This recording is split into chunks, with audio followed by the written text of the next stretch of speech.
Putusan MK adalah putusan yang bersifat final dan sudah seharusnya kita semuanya menghormati dan laksanakan bersama-sama.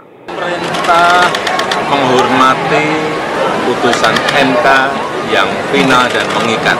Tayangan yang tadi dipaparkan itu tidak diberi kesempatan kepada setiap fraksi untuk menyampaikan pendapatnya. Langsung digedok.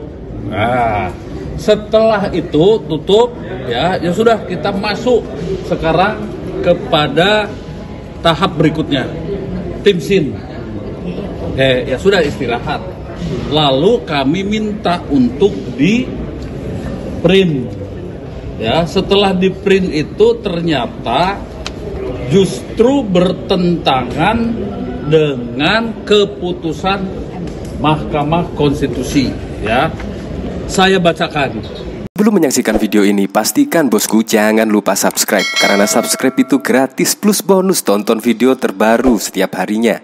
Jangan lupa ya. Di sini memang sungguh mengejutkan ya. Pemberitaan politik selalu ada kejutan-kejutan. Dengan putusan MK yang pada waktu lalu diputuskan, di situ bisa mencalonkan calonnya pada pilkada serentak tidak perlu berkoalisi bila memiliki 7,5%. Nah, dan bahkan juga MK saat lalu juga memutuskan usia pada Cakada pada Pilkada Serentak 2024 minimal 30 tahun pada saat penetapan oleh KPU. Nah, artinya bila hal tersebut dilakukan oleh KPU, Kaisang tidak bakal bisa diusung menjadi calon kepala daerah. Begitu pula yang pada saat lalu Ahok dan bahkan juga Anies Baswedan tidak bisa mengikuti Pilkada Serentak 2024 dengan putusan MK yang saat ini yang mengikat final bisa dicalonkan pada Pilkada Serentak. Nah, di situ yang cukup mengejutkan, baru saja diputuskan oleh Mahkamah Konstitusi tentang batas usia minimum Cakada dan bahkan juga syarat threshold di bawah 20% atau tepatnya 7,5%. DPR langsung garcep, langsung rapat dan lain sebagainya. Untuk apa? Ya jelaslah, untuk setidaknya menganulir putusan MK yang pada saat lalu diputuskan oleh MK. Menurut saya masyarakat itu sangat menghormati putusan MK yang pada waktu lalu juga menjadi polemik, seperti Gibran setidaknya bisa dicalonkan sebagai cawapres itu karena putusan MK. Walaupun perdebatan sengit antara akademisi, profesor dan lain sebagainya, itu juga akhirnya menerima karena putusan MK itu final dan lain sebagainya. Belum lagi ada putusan MA. Tiba-tiba sekarang putusan MK, seharusnya semuanya bisa menghormati lah. Apalagi kalau kita lihat pada saat yang lalu ya, pada pemilu 2019, bahkan Presiden Joko Widodo juga menyampaikan hal yang sama. Kita harus menghormati putusan MK, dan bahkan setelah sengketa Pilpres pada saat lalu kita harus menghormati putusan MK. Tetapi sekarang Presiden Joko Widodo bahkan juga tidak berkomentar soal putusan MK. Seharusnya sama, kita harus menghormati putusan MK. Nah, tetapi yang cukup unik yang saya lihat dari pemberitaan ya, PDIP bahkan juga nekat akan mengumumkan calon pilkada pada besok, yaitu tepatnya tanggal 22 Agustus akan diumumkan. Kurang lebih ada 169 ya calon kepala daerah yang akan diumumkan oleh PDIP.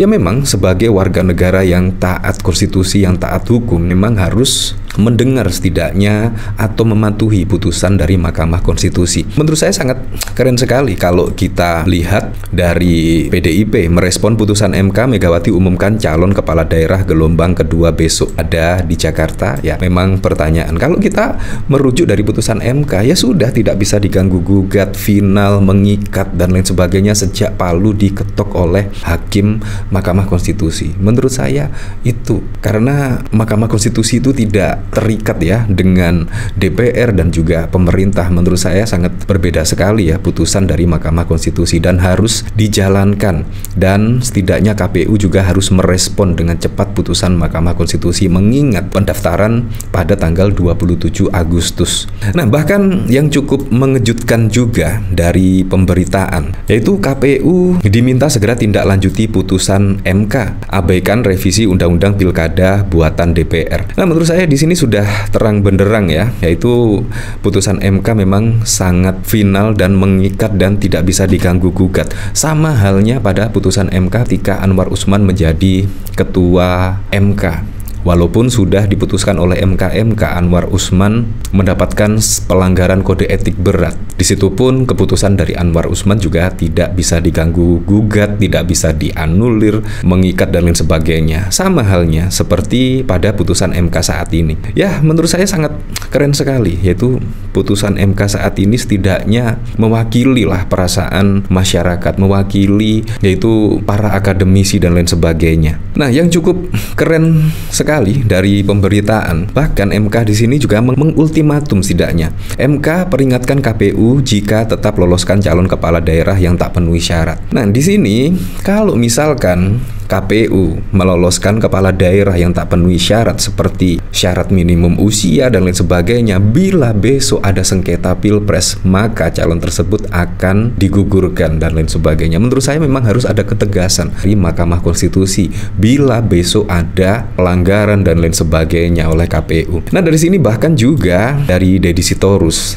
ya setidaknya geleng-geleng kepala lah dengan Balik DPR RI. Seharusnya yang segera disahkan itu perampasan aset untuk koruptor, tetapi malah menindaklanjuti putusan MK yang setidaknya ya sangat tidak sejalan dengan putusan MK yang pada saat lalu diputuskan. Sangat mengejutkan sekali. Dikomentari oleh Jayabaya, carut marut demokrasi di Konoha. Seperti ini video dari Deddy Sitorus. Akhirnya kekhawatiran kita tentang upaya pembegalan putusan MK oleh Balik DPR RI terbukti. Jadi Balik DPR RI mengaborsi putusan Mahkamah Konstitusi yang bersifat final and binding, final dan mengikat, dengan melakukan revisi Undang-Undang Pilkada yang setahu saya sebenarnya tidak ada di dalam prolegnas. Jadi begitu putusan MK keluar, ada kekuatan di DPR yang kemudian menggalang revisi Undang-Undang Pilkada itu untuk membatalkan putusan MK.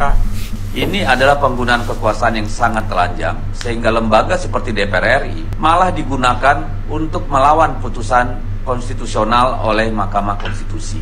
Jadi beginilah demokrasi kita hari ini. Mereka tetap ingin banyak otak kosong, mereka tetap ingin anak dengan otak kosong tetap hanya melawan kotak kosong. Jadi itulah kondisi kita hari ini. Silakan Anda dinilai partai-partai yang mendorong proses perlawanan terhadap MK ini. Apakah memang mereka adalah partai-partai yang berpikir untuk rakyat atau tidak?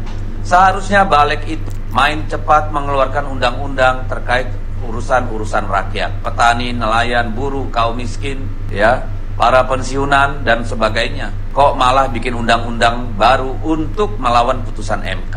Sungguh tidak masuk di akal, sungguh sangat telanjang perlawanan moral dari Balik DPR RI tersebut. Bukan perlawanan moral, perlawanan politik. Mohon maaf. Nah, dari sini bahkan kalau kita ketahui ya, cuma PDIP yang menolak 8 fraksi DPR setuju revisi Undang-Undang Pilkada. Nah, menurut saya PDIP memang ya menjadi wakil rakyat beneran ya. Seharusnya wakil rakyat seperti ini, seharusnya mendengar aspirasi dari masyarakat, bukan mendengar aspirasi dari kekuasaan dan lain sebagainya. Sikap tegas ditujukan fraksi PDIP terkait revisi Undang-Undang Pilkada di Badan Legislasi Balik DPR RI. Mereka menjadi satu-satunya fraksi yang menolak dilakukan revisi Undang-Undang Pilkada. Dalam rapat yang digelar di Kompleks Parlemen Jakarta pada 21 Agustus, pembahasan mengenai revisi Undang-Undang Pilkada sempat berlangsung alot dan sengit. Fraksi PDIP sempat mengajukan interupsi sebelum memasuki agenda pandangan mini fraksi. Seluruh fraksi kecuali PDIP menyatakan dukungannya terhadap perubahan regulasi yang diusulkan, yakni fraksi Partai Gerindra, PAN, PKS, Partai Nasdem, PKB, P3, Partai Golkar, hingga Partai Demokrat. Anggota fraksi PDIP Nurdin menegaskan revisi Undang-Undang Pilkada justru menganulir putusan Mahkamah Konstitusi terkait perubahan syarat pencalonan kepala daerah, padahal putusan MK 60 itu bersifat final dan mengikat. Fraksi PDI Perjuangan menyatakan sikap tidak sependapat dengan rancangan undang-undang tersebut untuk dibahas di tingkat selanjutnya, tegas Nurdin. Nah, bagaimana menurut Anda ya? Pasti sangat bohong sekali. Nah, bahkan saat lalu saya juga ada video ya, ketika Presiden Joko Widodo memberikan statement, memberikan pernyataan harus menghormati putusan MK. Seperti ini videonya. Malam hari ini kita telah sama-sama mengetahui hasil putusan dari Mahkamah Konstitusi. Kita semua menyaksikan proses persidangan di Mahkamah Konstitusi yang diselenggarakan secara adil dan transparan, secara terbuka, serta disaksikan secara langsung oleh seluruh rakyat Indonesia melalui televisi maupun media elektronik lainnya. Putusan MK adalah putusan yang bersifat final dan sudah seharusnya kita semuanya menghormati dan laksanakan bersama-sama. Keberhasilan bangsa Indonesia menyelenggarakan pemilu yang jujur dan adil patut kita syukuri bersama. Ya seperti itulah, tapi kita kembalikan lagi ke masyarakat menilainya seperti apa. Tapi yang jelas kalau misalkan demokrasi berjalan seperti ini, saya kok jadi males ya untuk ya mencoblos atau dan semacamnya, agak males sekali ya. Tapi ya kita kembalikan lagi ke masyarakat. Yang jelas saya juga berharap ya pada pilkada besok semoga berjalan dengan transparan, adil, dan juga berjalan dengan sebagaimana mestinya. Ya, di dalam pasal ini ya, sebagai contoh saya akan sebutkan di sini bahwa tetap saja aturan itu harus 20% dari partai atau gabungan partai, ya itu. Ketentuan pasal 40 dirubah menjadi sebagai berikut. Partai politik atau gabungan partai politik yang memiliki kursi di DPRD dapat mendaftarkan calon jika telah memenuhi persyaratan perolehan paling sedikit 20% dari jumlah kursi DPRD atau 25% dari akumulasi perolehan suara. Ya, oke. Ya sama saja kan? Ya, oke. Kemudian kedua, ya dari pasal 40 itu nomor 2, partai politik atau gabungan partai politik yang tidak memiliki kursi di DPRD dapat mendapatkan calon gubernur dan calon wakil gubernur dengan ketentuan provinsi dengan jumlah penduduk yang termuat pada daftar pemilih tetap sampai 2 juta jiwa. Partai politik atau gabungan partai politik peserta pemilu harus memperoleh suara sah paling sedikit 10%. Ini bertentangan dengan keputusan MK. Kalau keputusan MK itu adalah ya untuk semua kan? Ya di sini hanya ditulis untuk yang tidak memiliki kursi, begitu. Lah, bagaimana sikap fraksi PD Perjuangan? Kami akan meneruskan perjuangan untuk tetap kita mendorong agar demokrasi di Indonesia tetap berjalan sesuai dengan aturan yang kesepakatan yang sudah kita sepakati, yaitu kita akan taat ajas kepada keputusan Mahkamah Konstitusi. Artinya akan tetap